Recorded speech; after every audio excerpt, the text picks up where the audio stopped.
The person who tries too hard. How to demonstrate value will make you gain respect even without saying a word. Read that carefully. Even without saying a word. That alone challenges almost everything most people believe about respect. Some speak constantly and are ignored. Others speak rarely and are listened to. Some defend themselves in every disagreement and still feel dismissed. Others remain composed, measured, almost silent, and somehow command attention without effort. Why? The uncomfortable truth is this: the more you try to convince people of your value, the more unstable that value appears. Over-explaining, justifying, clarifying every perception, correcting every misunderstanding, these behaviors do not communicate strength. They communicate negotiation. And the moment you negotiate your worth, you lower its perceived weight. Most people believe respect is earned through visibility, volume, and verbal assertion. But real respect is inferred. It is detected in posture, restraint, consistency, and emotional control. It is not extracted by force. It emerges when others sense internal order. If you constantly feel the need to explain yourself, defend every decision, or ensure that everyone understands your intention, you are not projecting authority. You are revealing dependence on external validation. And dependence dissolves gravity. This is not about dominance. It is not manipulation. It is not social tactics or charisma tricks. It is about internal structure, about becoming so aligned in thought and behavior that your presence communicates stability before your words ever do. Stoicism teaches something simple and radical. You do not control how others perceive you. You control how you conduct yourself. And conduct, sustained over time, shapes perception more powerfully than persuasion ever could. If your emotional state shifts with every reaction you receive, your value feels adjustable. If your posture changes under pressure, your authority feels conditional. But if your composure remains intact, if your responses are measured, if your behavior is consistent, something changes in the atmosphere around you. Respect is rarely given to those who demand it. It is often given to those who do not chase it. And before you learn how to project value silently, you must first confront something uncomfortable. Many people lose respect not because they lack competence, but because they try too hard to be seen. The hidden cost of over-explaining. There is a subtle habit that quietly erodes perceived value: over-explaining. You make a decision and immediately justify it. You set a boundary and feel compelled to soften it. You express an opinion and then rush to add layers of clarification so no one misinterprets you. It feels responsible, it feels mature, but in reality, it often signals uncertainty. When you explain beyond what is necessary, you communicate something without saying it directly. I need you to agree in order to feel secure. And the moment agreement becomes a requirement, authority weakens. People instinctively measure confidence through economy. The person who speaks clearly and stops appears grounded. The person who continues explaining appears to be persuading not just others, but themselves. And persuasion, when excessive, suggests instability. Stoic discipline begins with internal sufficiency. If your decision aligns with your principles, it does not require extended defense. Marcus Aurelius reminded himself that if something is right, it is enough. Not because others approve, but because it is aligned with reason. Over-explaining often comes from fear of being misunderstood. But not every misunderstanding requires correction. When you rush to clarify every perception, you teach people that your stance is adjustable under pressure. Silence, when chosen deliberately, communicates confidence in your own reasoning. This does not mean becoming cold or dismissive. It means speaking with precision and stopping when the necessary has been said. Clarity, then closure. No excess, no verbal bargaining. When you remove unnecessary explanation, something shifts. Your words carry more weight. Your pauses feel intentional. Your posture becomes firmer. You are no longer trying to convince. You are simply stating. And when you stop negotiating your position verbally, you begin to notice something else. The moments when you react emotionally also dilute your perceived strength. Because value is not only weakened by over-explaining, it is weakened by overreacting, the respect paradox of emotional reactivity. The moment you become emotionally reactive, you become predictable. And the moment you become predictable, you become controllable. This is the paradox most people never notice. They believe that strong emotional expression proves authenticity.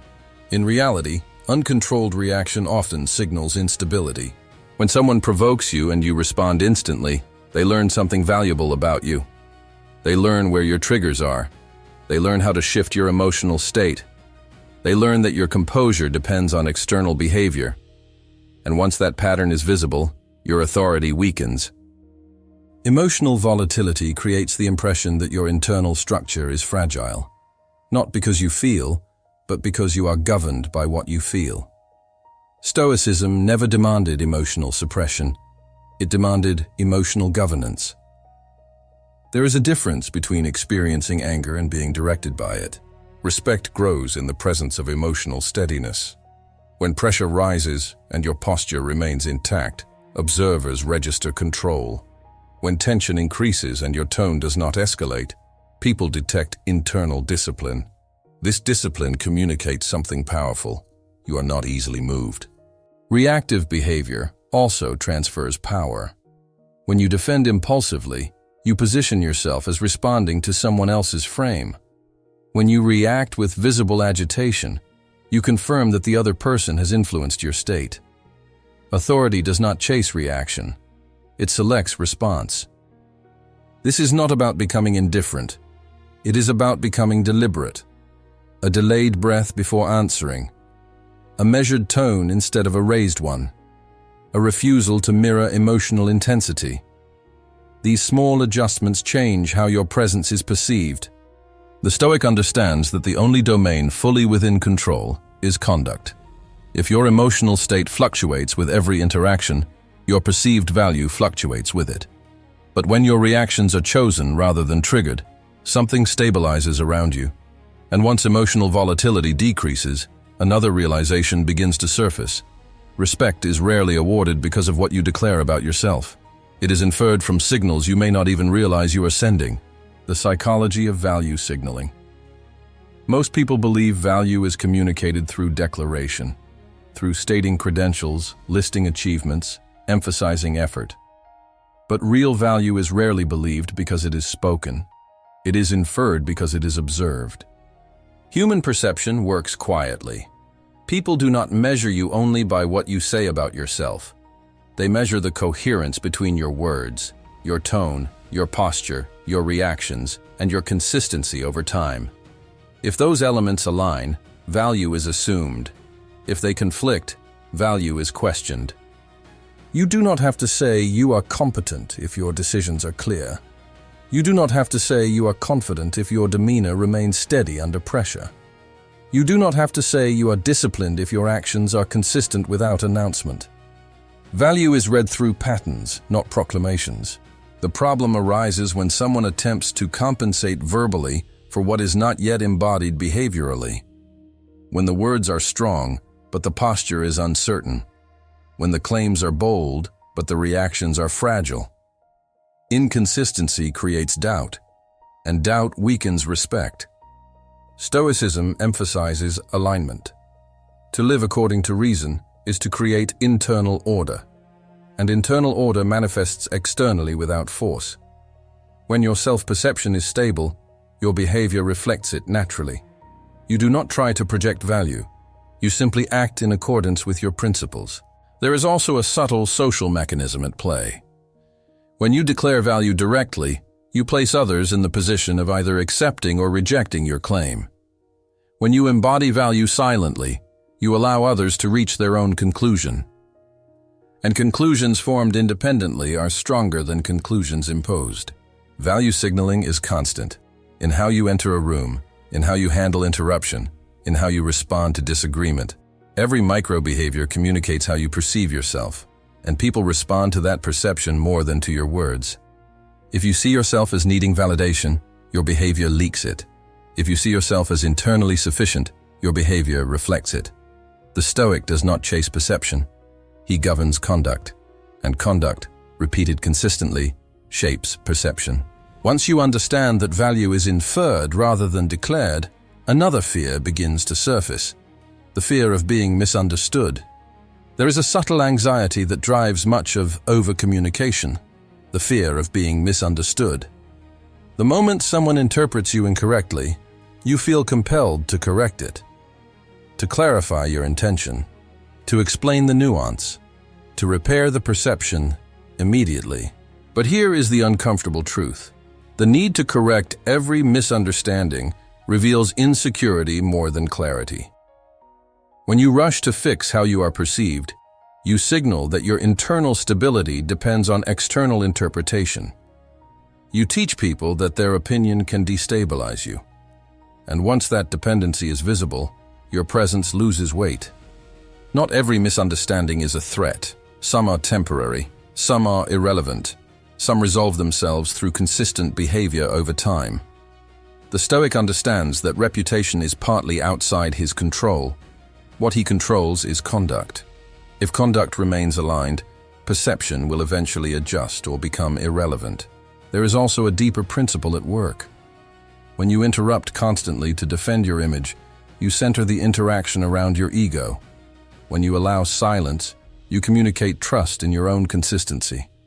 You do not panic because someone sees you imperfectly for a moment.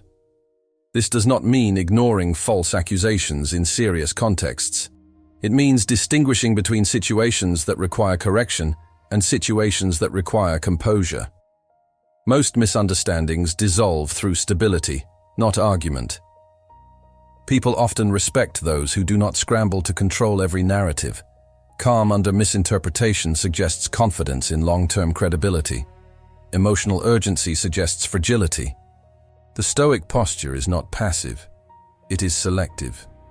If correction is necessary, it is delivered briefly and without agitation. If it is unnecessary, silence does the work. And once you stop fearing every misreading, something interesting happens. You begin to realize that constant visibility is not the same as importance. In fact, too much visibility often reduces perceived weight. The illusion that visibility equals importance. Many people believe that the more they are seen, the more they are valued. More speaking, more posting, more explaining, more presence in every conversation. It feels logical. If people see me constantly, they will respect me. But visibility and importance are not the same thing. Overexposure reduces impact. When someone speaks in every moment, their words lose gravity. When someone inserts themselves into every discussion, their presence becomes background noise. Scarcity, not saturation, creates weight. Observe the dynamic carefully. The person who comments on everything is rarely perceived as powerful. The person who speaks only when necessary is often listened to closely. Why? Because restraint signals selectivity, and selectivity signals self-control. Stoicism teaches moderation not as suppression, but as discipline. If you cannot resist the impulse to be seen, you reveal dependence on attention, and dependence diminishes authority. True influence is quiet because it does not need constant reinforcement. There is also a psychological law at work. Humans assign value to what is limited. When your input is constant, it blends into the environment. When your input is measured, it stands out. Silence creates contrast, and contrast creates presence. This does not mean disappearing. It means choosing your moments, choosing your contributions, choosing when your words add structure instead of noise. Visibility becomes intentional, not compulsive. When you stop equating exposure with importance, your behavior changes. You no longer chase every opportunity to speak. You allow space. You observe more. You intervene less. And paradoxically, your interventions gain more impact. Value is not amplified by constant projection. It is amplified by disciplined restraint. And once you understand this, a new layer of authority becomes available, because restraint in speech is only the beginning. True gravity begins in how you manage time before responding. The discipline of delayed response. There is power in the pause. Not the awkward silence of uncertainty, but the intentional stillness of someone who is not rushed by pressure.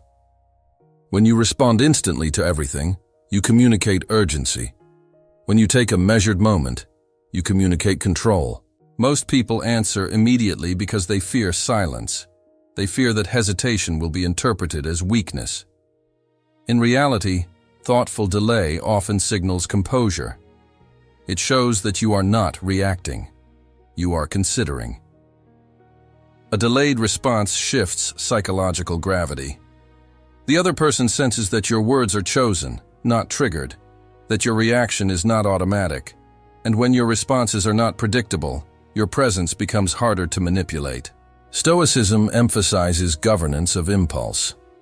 The first reaction belongs to emotion. The chosen response belongs to reason.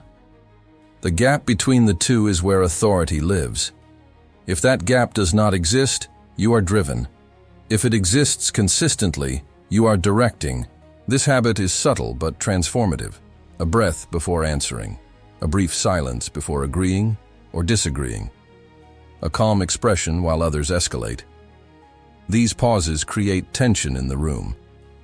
But it is not fragile tension, it is structural. When you respond too quickly, you operate inside someone else's timing. When you respond deliberately, you set your own. And timing communicates confidence more than volume ever could. People unconsciously interpret delayed composure as strength. It suggests emotional regulation, cognitive processing, and self-assurance. Immediate defensiveness suggests instability. Delayed response does not mean slow thinking. It means disciplined thinking. It means refusing to let urgency dictate tone. And once your timing becomes intentional, something else becomes necessary. If your words are fewer and more deliberate, they must also be precise, because silence alone is not enough.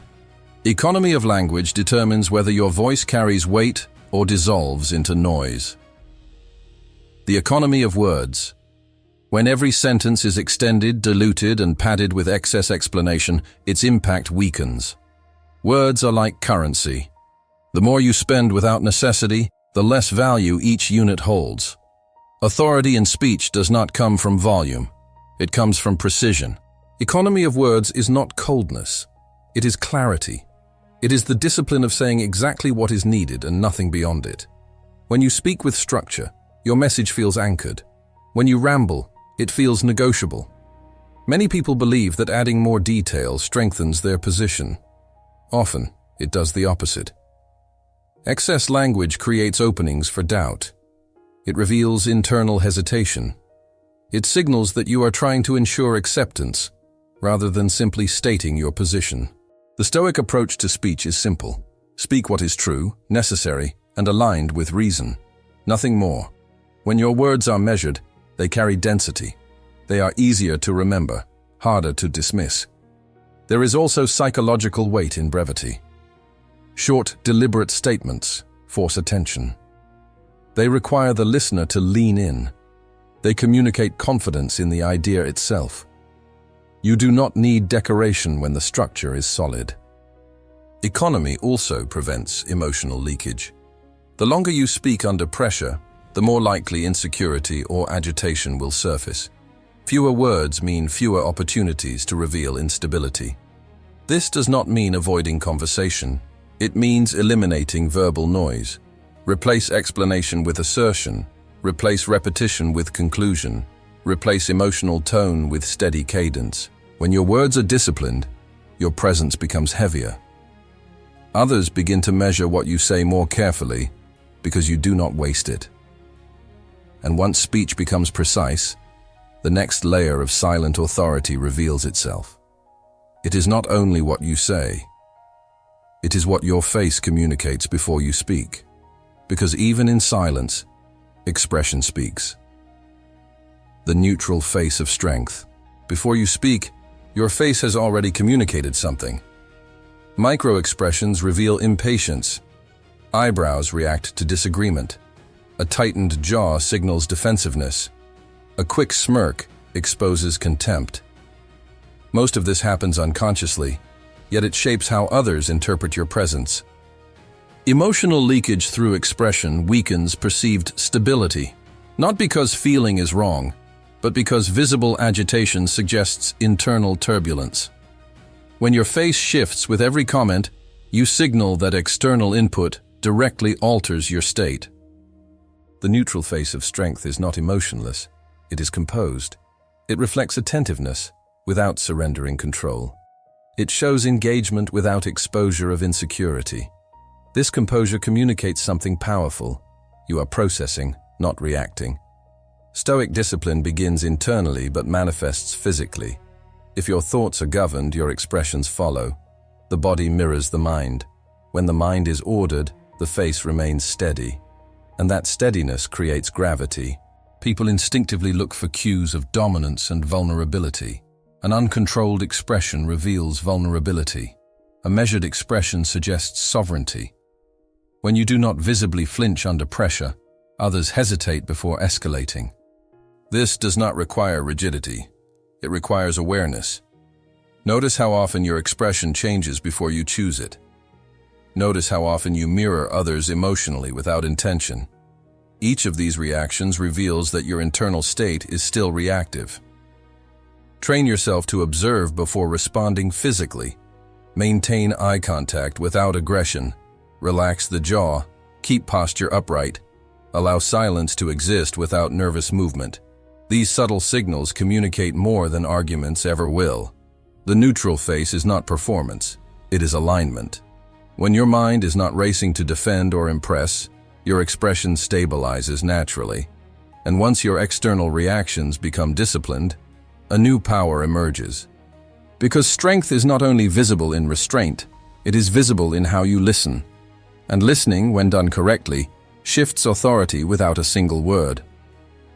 The power of non-defensive listening. Most people do not truly listen. They wait for their turn to respond.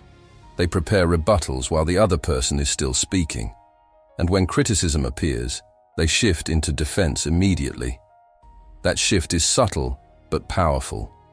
The body tightens, the tone sharpens, the mind narrows. And in that moment, authority transfers. When you become defensive, you position the other person as the one applying pressure. You react inside their frame. You allow their words to dictate your emotional rhythm. Even if your argument is strong, the posture of defense lowers your perceived stability. Non-defensive listening changes the dynamic entirely. You remain still.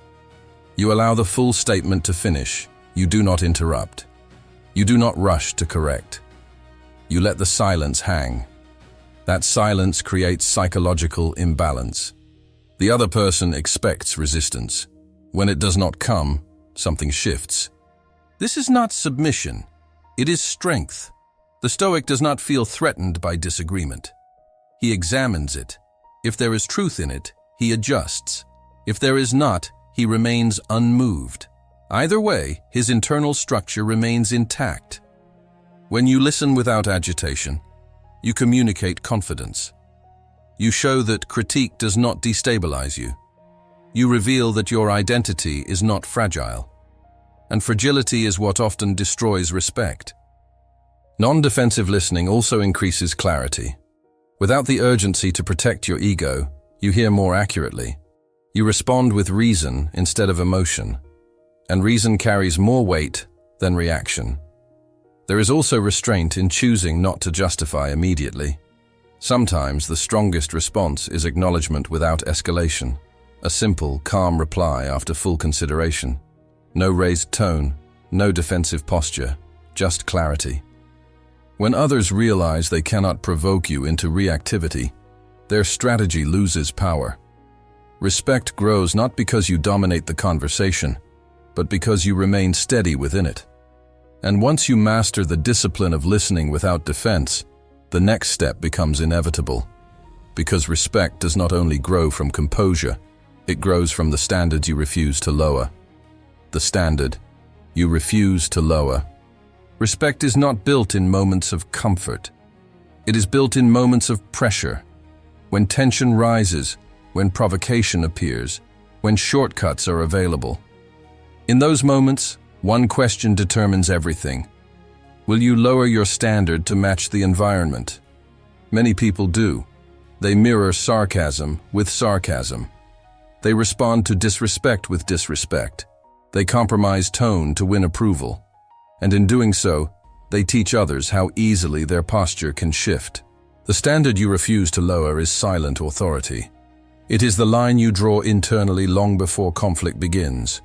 You decide who you are when calm, so you do not renegotiate who you are when challenged.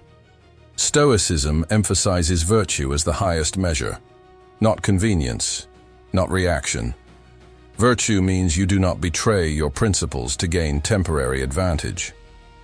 You do not sacrifice discipline to fit into unstable environments. You do not abandon composure to feel momentarily powerful. When your behavior remains consistent under stress, people recognize something rare: predictability in values, stability in conduct. You cannot be manipulated into becoming smaller. You cannot be pressured into abandoning integrity.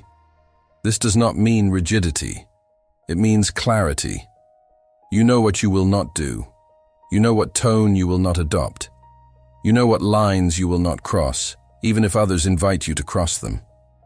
There is quiet strength in refusing escalation, in choosing dignity over retaliation, in maintaining form even when surrounded by disorder. That consistency signals depth, and depth commands respect. When your standard is internal and fixed, you stop adjusting yourself for approval. You stop negotiating your identity in exchange for acceptance. And as that firmness develops, something unexpected happens. You begin to care less about immediate approval. And that detachment is where true authority stabilizes. The detachment from immediate approval. The moment you stop needing immediate approval, your presence changes.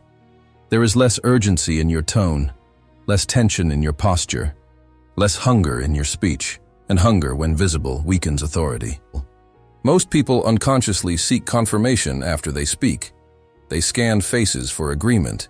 They adjust their words mid-sentence to secure acceptance. They soften strong statements to avoid discomfort. This constant calibration reveals dependence. Detachment from approval does not mean indifference to feedback. It means your internal stability is not decided by external reaction. If someone agrees, you remain composed. If someone disagrees, you remain composed. Your posture does not swing with opinion. Stoicism teaches that reputation lies partly outside your control. Conduct lies within it. When you anchor your identity to conduct rather than reception, you free yourself from the invisible negotiation that weakens presence. Respect often increases when you are no longer chasing it. When you stop adjusting yourself to secure it, others begin adjusting around you, not because you demand it, but because your steadiness creates contrast. This detachment also reduces overcompensation. You no longer feel the need to impress. You no longer rush to fill silence. You no longer dilute conviction to appear agreeable. Your words become cleaner. Your behavior becomes calmer. There is psychological gravity in someone who does not seem desperate for validation, not arrogance, not coldness, stability, and stability signals strength. When approval is optional, your composure becomes consistent, and consistency builds trust. But detachment alone is not enough. Real authority must also withstand discomfort without visible strain, because respect does not grow in comfort. It grows when composure survives awkwardness. The Stoic use of controlled discomfort in social settings. Most people lose composure not in crisis, but in awkwardness. Silence stretches, and they rush to fill it. A conversation turns tense, and they soften their stance to relieve pressure. A room grows quiet, and they begin performing to ease their own discomfort. Discomfort exposes structure. If your stability collapses under minor social tension, your authority feels fragile. If you remain composed through awkwardness, you communicate resilience. Controlled social discomfort is training. It is allowing silence without rushing, holding eye contact without intimidation, declining politely without over-justifying. remaining calm when a joke does not land. These moments feel small, but they reveal how dependent you are on ease. Stoicism teaches voluntary exposure to difficulty not to suffer, but to strengthen. Social discomfort is a modern arena of that practice. When you can tolerate tension without scrambling to repair it, your presence becomes heavier. People sense when someone is comfortable being uncomfortable. It signals internal solidity. You are not trying to manipulate the atmosphere to feel secure. You are secure within it. This does not mean becoming cold or withdrawn. It means not panicking when the environment shifts, not adjusting your personality to eliminate every moment of friction. Authority stabilizes when you can endure temporary unease without self-betrayal, when you do not chase approval to escape awkwardness, when you let moments breathe. And as this resilience builds, something else emerges: consistency. Because respect does not depend on a single impressive moment. It depends on the predictability of your character over time. The authority of predictability, charisma can impress, intensity can attract attention, but consistency builds trust, and trust is the foundation of lasting respect. When your behavior fluctuates with mood, pressure, or audience, people cannot anchor themselves to you. They are unsure which version will appear: the calm one, the defensive one, the confident one, the insecure one. Instability erodes confidence in your presence. Predictability in this context does not mean boredom. It means reliability of character. Your tone does not swing wildly. Your principles do not shift based on convenience. Your reactions do not explode unexpectedly. Others learn what to expect from you. Stoicism values this internal alignment. To live in accordance with reason means your conduct remains coherent across situations. You do not become someone else in different rooms. You do not compromise integrity for social gain. Your baseline holds. This predictability creates psychological safety around you.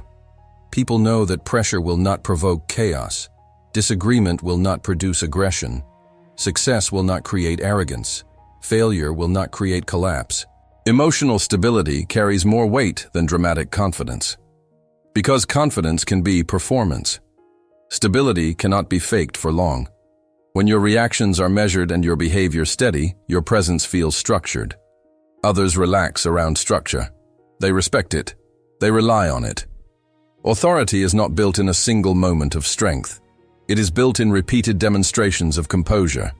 And once consistency is established, something subtle but powerful happens. You stop trying to influence the room, and the room begins adjusting to you. The silent gravity effect. There is a moment when you stop managing perception and start managing conduct. When you no longer scan the room to see how you are being received. When you no longer adjust tone to secure approval. When you no longer feel urgency to prove, correct, or impress. In that moment, something shifts. Gravity does not announce itself. It does not demand attention. It pulls without noise.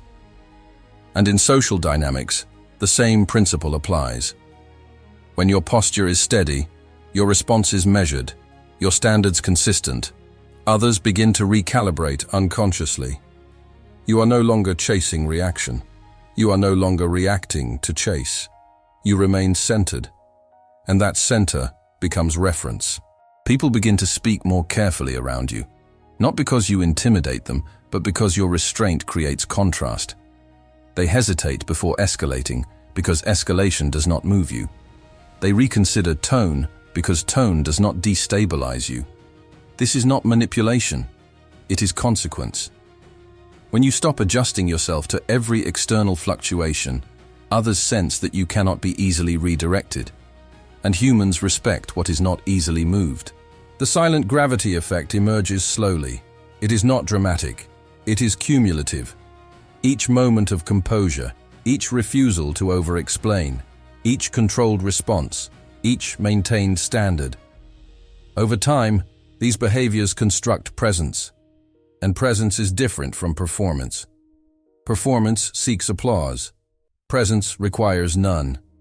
When your internal order is consistent, Your external influence stabilizes, not because you demand respect, but because you no longer behave in ways that dissolve it. Respect is not forced. It is inferred. It is observed. It grows around those who do not chase it. And when you reach the point where words become optional, you understand something deeper. You never needed to convince anyone of your value. You only needed to embody it. If you want adjustments, or a more powerful conclusion that consolidates the entire arc, tell me what intensity you want. When words become optional. At the beginning, there was urgency. The urge to clarify, to defend, to ensure you were understood, to make sure your value was visible. And without realizing it, that urgency weakened your presence. Because the more you tried to secure respect through explanation, the more negotiable your worth appeared. Now the structure is different. You no longer over-explain. You do not react impulsively. You understand that value is inferred, not declared. You no longer panic at misunderstanding. You do not confuse visibility with importance. You respond deliberately. You speak precisely. You regulate expression. You listen without defense. You maintain standards under pressure. You detach from immediate approval. You endure social discomfort without collapsing. You remain consistent. Nothing theatrical happened. No dramatic transformation. Just structural alignment. Respect was never something to demand. It was something to stop dissolving. The Stoic principle remains simple and immovable. You do not control opinions. You control conduct. And conduct, repeated without instability, shapes perception more reliably than persuasion ever could. When you stop negotiating your worth, others stop negotiating it too. When you stop chasing validation, your posture stabilizes. When you stop reacting to every stimulus, your gravity increases. This is not dominance. It is discipline, not performance. Presence, not louder, heavier. The moment you stop trying to be respected, you become difficult to disrespect. And that shift does not begin in the room. It begins in you.